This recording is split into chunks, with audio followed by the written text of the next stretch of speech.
Likutei Sichos, Chelik Chaf, Volume 20, the first Sicha of Parshas Noach.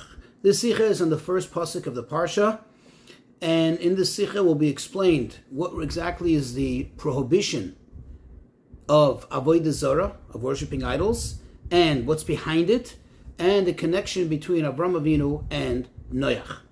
Just as an introduction, first of all, I would strongly encourage you to review chapter 1 and 2 in the Rambam, Maimonides, the Hilchos Avodah Zarah. So, a few things to get familiar with. First of all, when did Avrohom Avinu recognize Hashem? We know, first and foremost, and this is most important to emphasize, Avrohom Avinu came to the recognition that there is one God, came to it on his own, by contemplating, by exploring, as the Medrash describes in detail. So there are varying opinions or versions as to when exactly Avrohom Avinu became, so to speak, Avrohom Avinu. Some say at 3 years old. There's an opinion of 40. There's an opinion of 48. And then there's finally an opinion of 50 years old. But the main point again is that Avrohom Avinu came to it on his own. So that's one thing to familiarize yourself with. Another thing, the Rambam, the Sefer Yad HaChazaka, or as we know it as Mishnah Torah, this book that consists of 14 books, 14 sections, as the Rambam himself says in the Hakdama, in the introduction, is a Sefer, quote, a Sefer Halachas Halachas. This is a book of laws, strictly laws. Thus, when sometimes it seems that the Rambam is telling us some kind of narrative, a story, or giving us history, obviously we have to find the halacha aspect in it, because the Rambam wouldn't just be sharing with us information, historical facts. Rather, he is telling, everything he tells us is just for purpose, purely for halacha. Another thing to familiarize ourselves with, Avrohom Avinu, how old was he when Noach passed away? A small part of Noach's life overlapped Avroham's. How old was he? Well, the Even Ezra, one of the primary commentaries in the Torah, gives us a hint, a remez, to help us remember it. That Avrohom Avinu was Noach years old. Noach is 58 when Noach passed away. Okay, let's get into the Sicha. So on the pasuk Eila told us Noach, the first pasuk in this parsha where it says, these are the occurrences of Noach, and Noach was a righteous man. He was a ish tzaddik. Haya b'doi roisav, he was in his generation. So we know that there are two pirushim of this. What does the pasuk mean?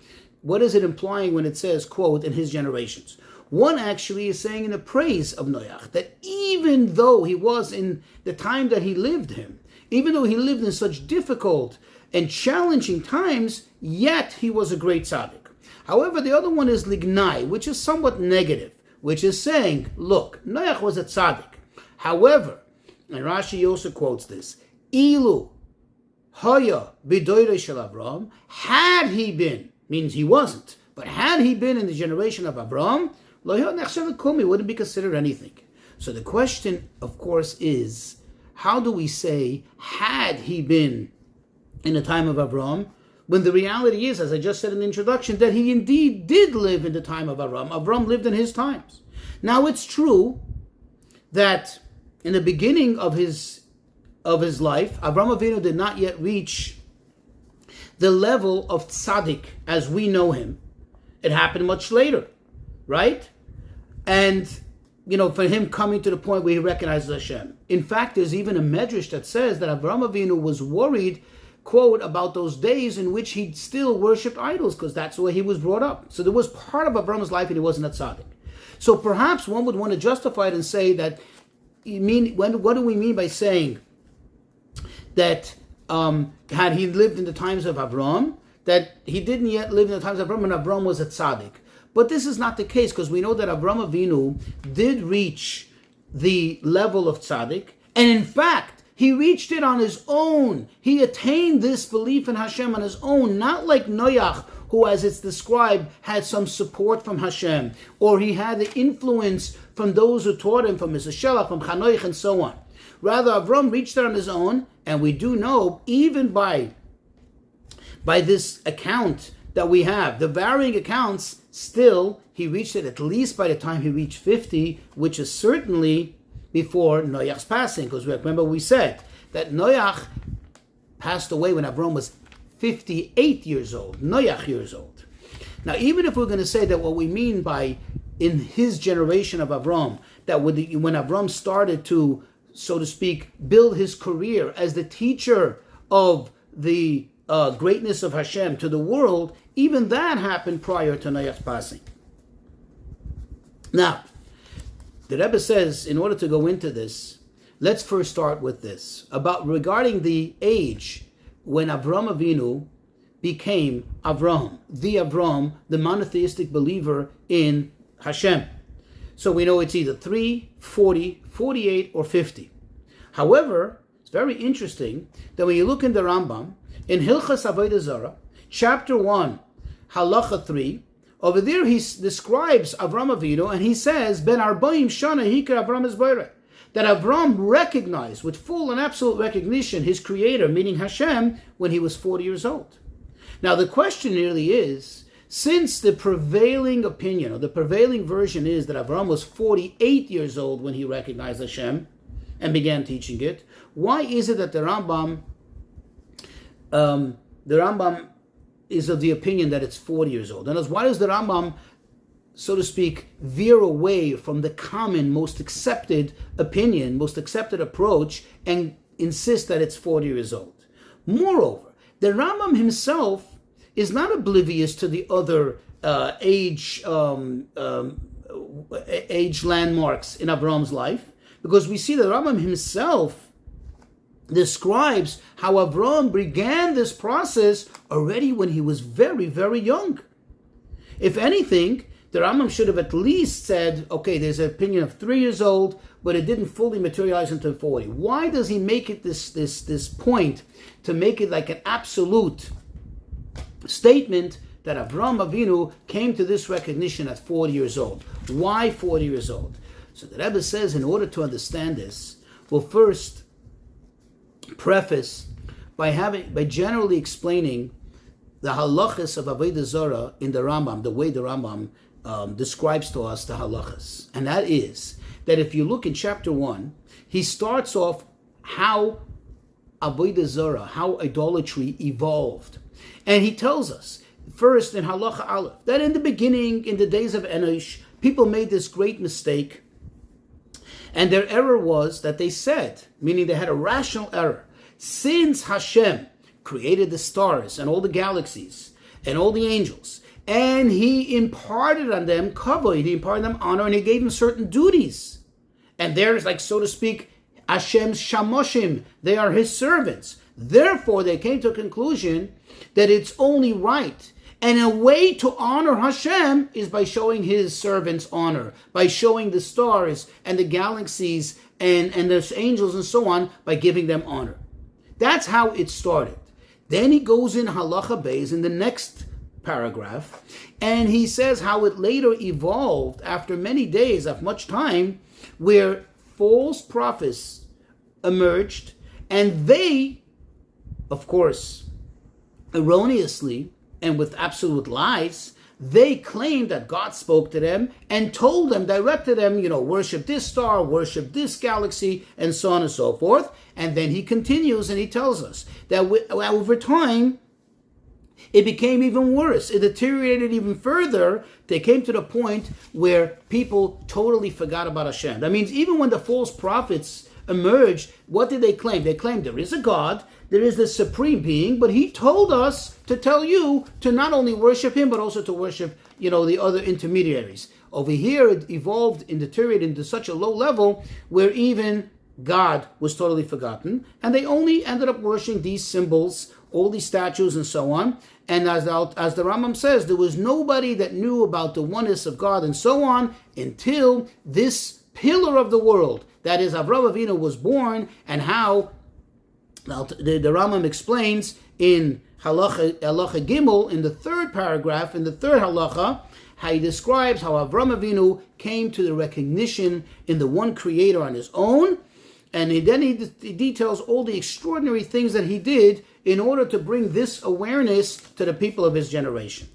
Now, as we said in the introduction, we know the Rambam is not a storybook. The Rambam is not a history book. The Rambam is not a book of interesting facts. The Rambam is a sefer, as he says, a sefer halachis. So what is the halachic value in this, all this story, knowing all about this? Says the Rebbe, the answer is that in the very first chapter, the Rambam gives us a general introduction, a general intro into the whole concept and the whole idea of Avodah Zarah. In other words, he wants us to really have the conceptual understanding of what Avodah Zarah is before he goes into the nitty-gritty of the details, what you could do, what you can do, to really understand the essence, what really is the idea, so to speak, the soul of Avodah Zarah. What's the explanation? What does this mean? You see, in general, the prohibition of Avodah Zarah, although it seems to consist mostly of all the details of things you're not allowed to do, you're not allowed to do this, you're not allowed to do that. However, what the Rambam wants us to know is that the true content, the true idea, and the main point of Avodah Zarah is really what goes on in the thoughts, in the mind of the person, in the feelings of his heart. In other words, the fact that the person thinks, attributes in his mind some power to a certain galaxy or to a certain star or what have you, that is the inyan, that is the idea of Avodah Zarah. That this is an absolute prohibition, even though he didn't do anything. In other words, the Rambam wants us to appreciate that before we go into the nitty-gritty of Avodah Zarah. And this is why the Rambam tells us right in the beginning of the second chapter, that you're not allowed to worship any other creation, anything, even from the highest celestial beings, even though at the time you worship it, simultaneously you're fully aware and you believe that there's a God of all the gods. And you're not allowed to do that, and you're not allowed to even think that there is power in anything else other than Hashem. And that's where, because he says, because that can actually have you turn away from the Torah, if you start attributing any powers or what have you to any other entities, to any other creatures, creations in the world, then you may end up leaving the Torah and later coming to worship Avodah Zarah. So it's understood that in order to properly fulfill the mitzvah of Avodah Zarah, a person has to be forewarned. A person first has to know that they have to forewarn their thoughts, their attitude, their approach to things. The person has to instill in their mind that there is no room of showing any whatsoever credence or respect or honor to even an angel, even the greatest celestial being other than Hashem himself. And this is not only a means of fulfilling the mitzvah, the prohibition of Avodah Zarah, but rather, as the Rambam himself says, this is, quote, Ikar Kol HaMitzvahs. This is really the most fundamental of all mitzvahs. In other words, this is really the idea of being a servant of Hashem, is negating the whole idea of Avodah Zarah. And therefore, the Rambam made this whole introduction. That what does he do? First he starts off with showing us how, quote, the Chachmei Hador, the wisest men of that generation, quote, thought, contemplated this whole idea and how they came to their conclusion. And remember, it was out of total reverence of Hashem. They thought that this is another way of honoring Hashem. But it was their thinking. It was their contemplation. It came through the human rationale. And with this he explains, he's emphasizing that Avodah Zarah is not only forbidden because Hashem said so. In other words, because Hashem says, no, it's off limits. But in fact, it's forbidden and it's wrong because it doesn't make sense. In other words, a person has to come to the rational conclusion that their way of thinking, that the original Avodah Zarahniks, that their way of thinking, the original idolaters, that their way of thinking was wrong. That it was a mistake, as he says, that people made this grave mistake. Then he continues, and he brings an even lower or worse manner in which this deteriorated to, in which it evolved to, right? The false prophets. That what? That this eventually leads to totally forget about Hashem. And then he brings for us how Avrohom Avinu on his own came to the recognition of Hashem. How? he describes in detail by observing nature, by looking at how the world functions. This, the Rambam writes, not just as a story, but to teach us that if a person really desires to do so, he wants to understand that there is one God, and he wants to come to a rational conclusion, to an absolute, practical, logical manner in which he can conclude that there is a God, he should do what Avrohom Avinu did. Avrohom Avinu observed the world and came to a rational conclusion that there is, and a recognition in Hashem.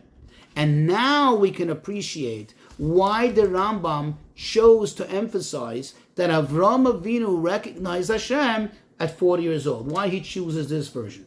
Because we know, as the Mishnah tells us, Ben Arboim Shana Lebina, that at 40 years old, a person comes to a better understanding. Bina is associated with 40 years old. Now, what does this mean? This is a natural thing, says the Rebbe.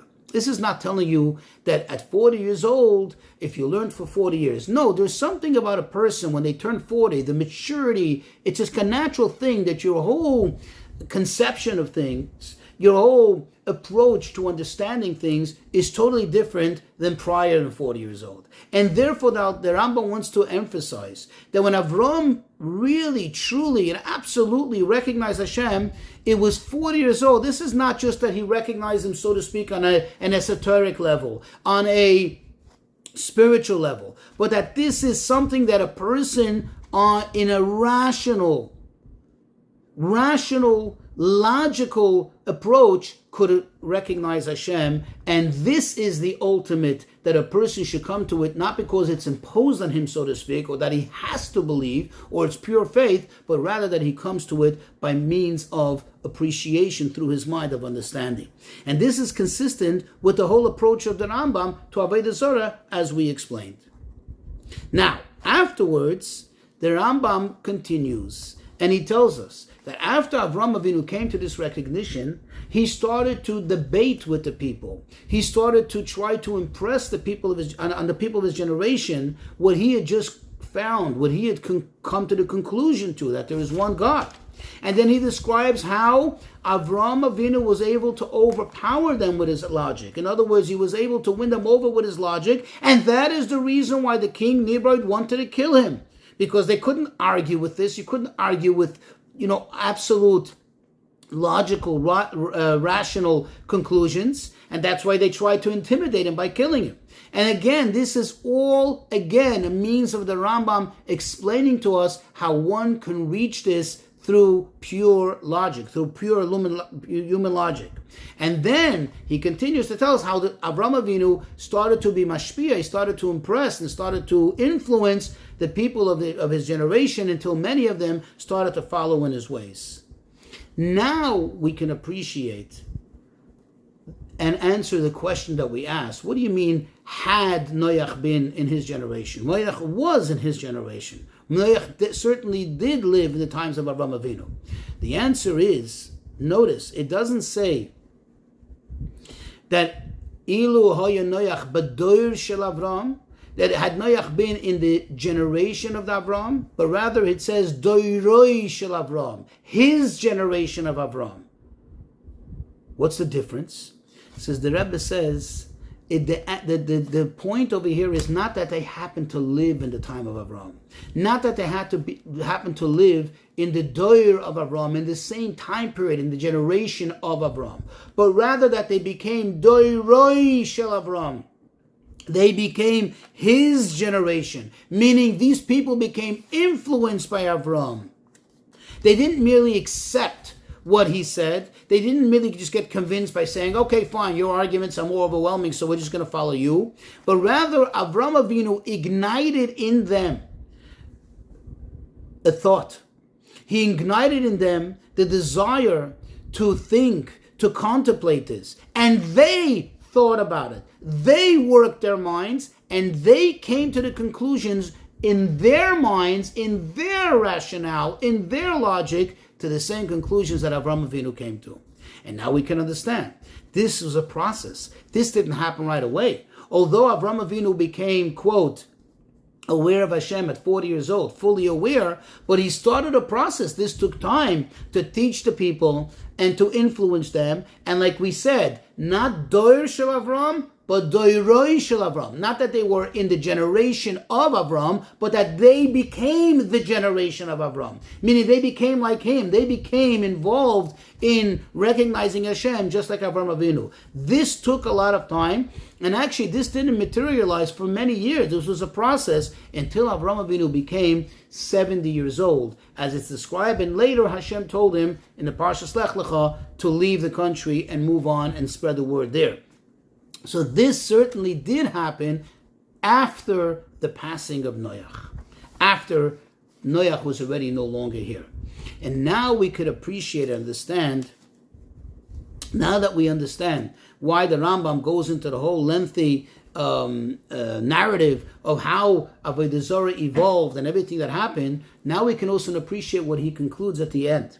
He says that Avram Avinu taught it to the people, he taught it to his children, and Yitzchak carried it on, and then Yaakov, but then eventually, and I'm paraphrasing, eventually the descendants of Yaakov, they ended up in Mitzrayim, and with time they began to forget this, they began to get assimilated with the people around them, and unfortunately it came to a point where almost everything was lost, says the Rambam.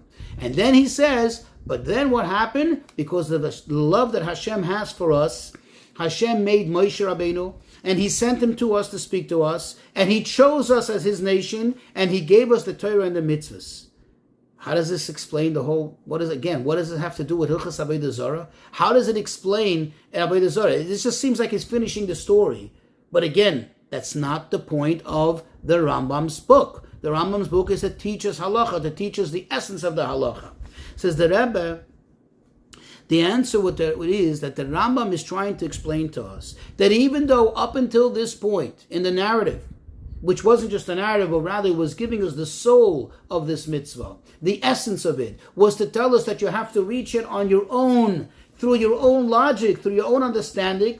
And that's the whole point of what Avram accomplished and what the people that he influenced accomplished. And that's why it's not in the time of Noach.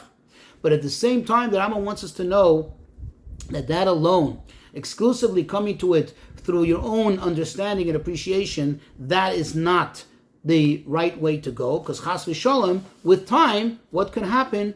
Thoughts can change. People assimilate. They get another way of thinking.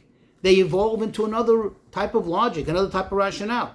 And therefore, he emphasizes that there is another component which assures that it shouldn't be Avodah Zarah, which is that it has to also be. It's not enough to come to it on your own understanding, your own conclusions, through your own rationale, but rather there has to be an absolute subservience to Hashem through the dedication to Torah and mitzvahs. That is the faith, the emunah that we have in Moshe Rabbeinu and in the Torah and so on. Meaning that that even if one understands that it's out of the question to have Avodah Zarah, but if it's only coming from seichel, if it's only coming from logic, it's still, one is not assured that they're always going to have that understanding. So on the other hand, what you need to have the actual fulfillment of Torah and mitzvahs, because that's the way Hashem imparted on us through Moshe Rabbeinu. In other words, to have absolute faith in Hashem, we need to have both. You need to have on the one hand the understanding, and the other hand, you need to have also the dedication to Torah and mitzvahs, which of course the primary mitzvah is the belief in Hashem.